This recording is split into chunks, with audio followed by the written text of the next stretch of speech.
Hello viewers, good evening. Welcome to Science TV, 7 p.m. Prime News. I am your host Ruth Rimo, and sign language interpreter. The voicing is Gideon Minor. Let's focus and dive into our first news item. What happened in our country and also globally. The Deputy President today met with over 6,500 community health practitioners in Tharakanithi County, where he assured them that the government will implement the agreement to improve their living standards.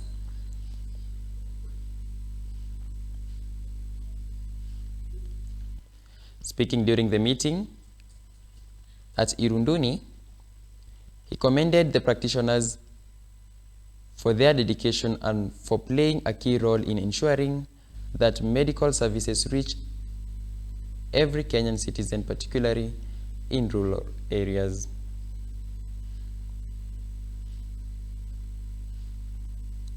He further emphasized that the government is committed to strengthening community health as a foundation of universal health coverage, while congratulating the practitioners for their continued service to the nation. We are dealing with the healthcare workers issues. Hata zenu kama CHPs, we are looking at what else we need to do for you as CHPs. Kwa sababu nyinyi ndio mnaenda pale, ndio mna nini huku daktari akipeana prescription. Nyinyi ndio mnaenda kufuatilia ule mgonjwa kama anakunywa dawa zake vile daktari amesema. Hiyo ni kazi, si kazi? Ama namna gani? Kuna mwingine daktari amemwambia wewe usikule this type of food, usikule hii chakula, uwe unakula hii na hii dawa, ukunywe mara 2 kwa siku, mara 3 kwa siku. Mtu wa kufuatilia kila siku religiously every day ni CHPs.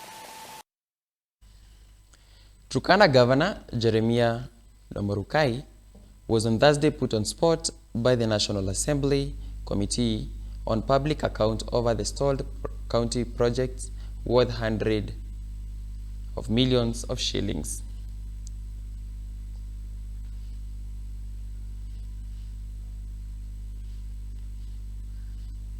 The projects are among the questioned in the governor's residence, which cost the county more than 200 million, but remains incomplete.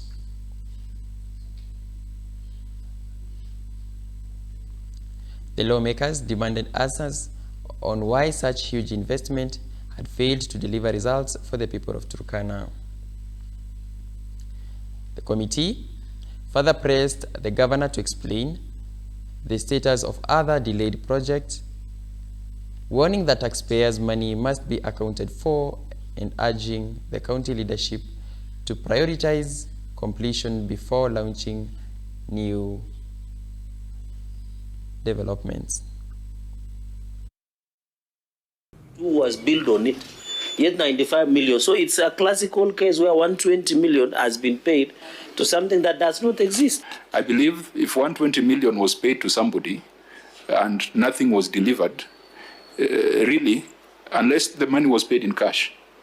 This issue of the 120,965 shillings, we could not be able to verify with the documents because we cannot be able to get the documents. But the auditor says from the records provided, the contractor received payment amounting to 120 million. How can the Auditor General have more records than you? The county has already paid him more than he but does that deal with the claims that the contractor is making? Because all those things were your not clear. attorney next to you will tell you that a resolution of Parliament cannot overrun a civil matter. So I think all your recommendations as a county, we take them seriously. And we have challenges on the past things, but because we are government, we are also getting hold of those things so that we are able to really reply a few Senate directives.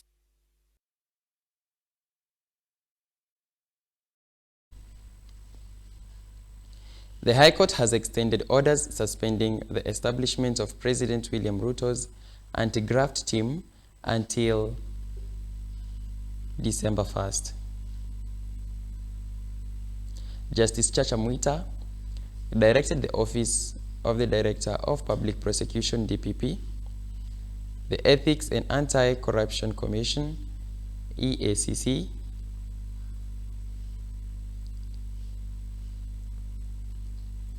the National Intelligence Service, NIS, the Directorate of Criminal Investigation, DCI, and other respondents to file their submissions within 7 days. The temporal orders, which had earlier stopped the implementation of the anti-graft task force, will now remain in force as the court hears a petition challenging its legality and constitutionality.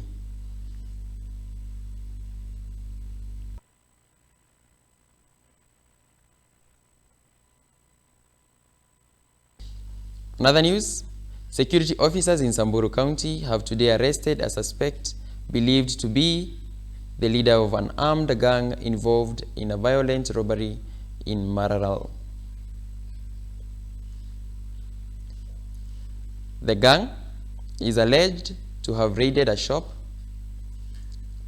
making away with goods and 85,000 Kenya shillings in cash while injuring the shop operator. According to reports, CCTV footage captured the remaining suspects entering the shop disguised as a customer before being joined by others, accomplices dressed in Masai shukas.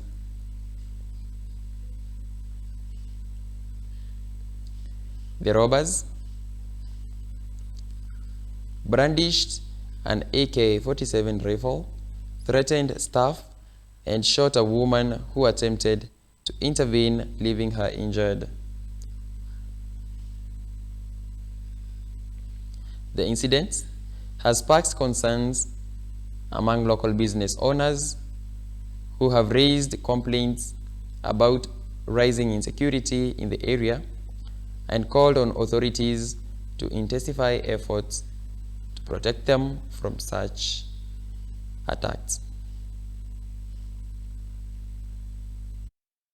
Ama juzi mmoja wetu juzi amefahamiwa hapa kwa duka akaibiwa na akapigwa risasi. Wanabiashara kama mimi, ile pesa kidogo tunachukua na maybe mtu amechukua loan, maybe mtu ameuza mbuzi, ameona afanye biashara, atafute kitu kidogo akulisha watoto na school fees.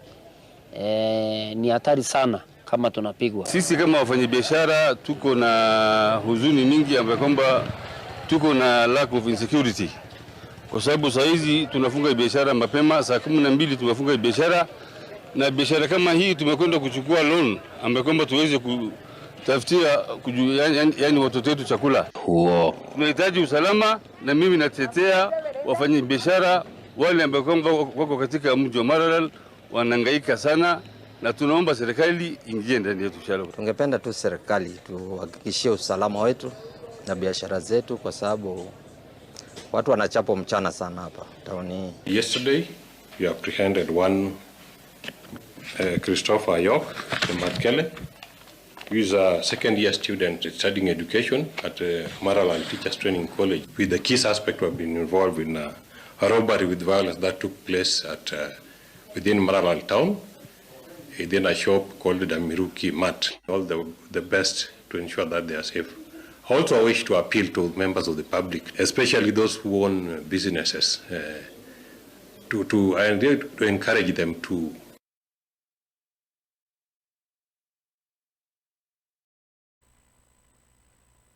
Polytechnic has been shut down indefinitely following a wave of student protest over an alleged increase in fees. The demonstration,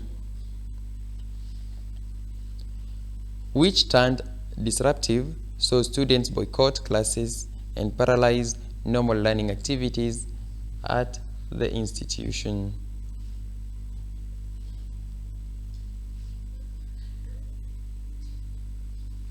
The chief principal, Mrs. Catherine Kayesi Kelonye, confirmed the closure, citing growing unrest that made it difficult to continue with the academic program.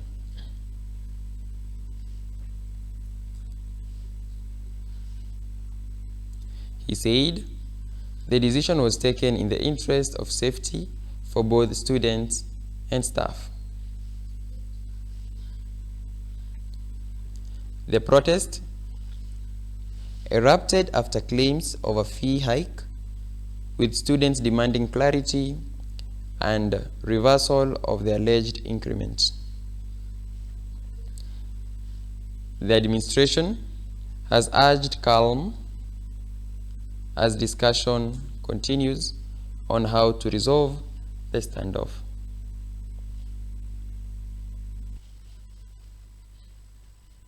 On other news, the government of Ireland has announced a new collaboration with Masai Mara University under the umbrella of the European Community to enhance opportunities for Kenya students studying abroad.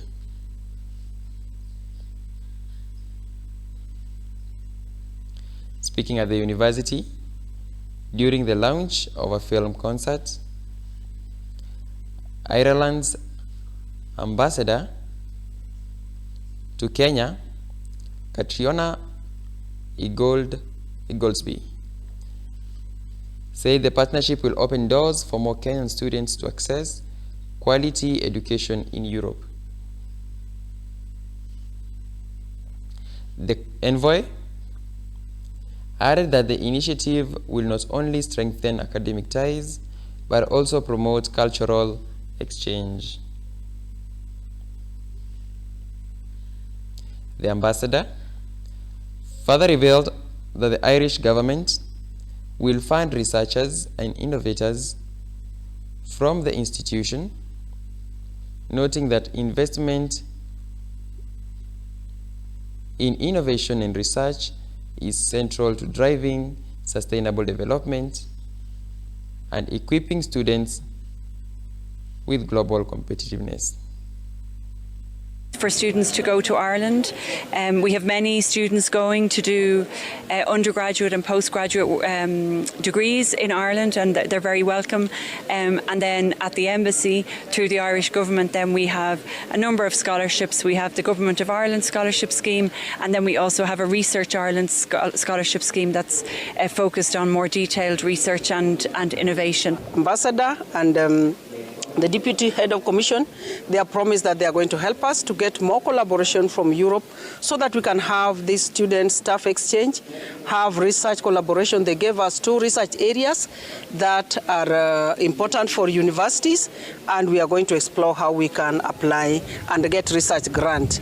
I've gained and I've come to know from that documentary how people transition from one step to another in the things that they are ambitious to do. Really eyeing for United Kingdom, actually, and the way the economy is, I'm usually enthusiast for that, bringing it home too in a corporate way, like bringing cooperations between my home country and a foreign country.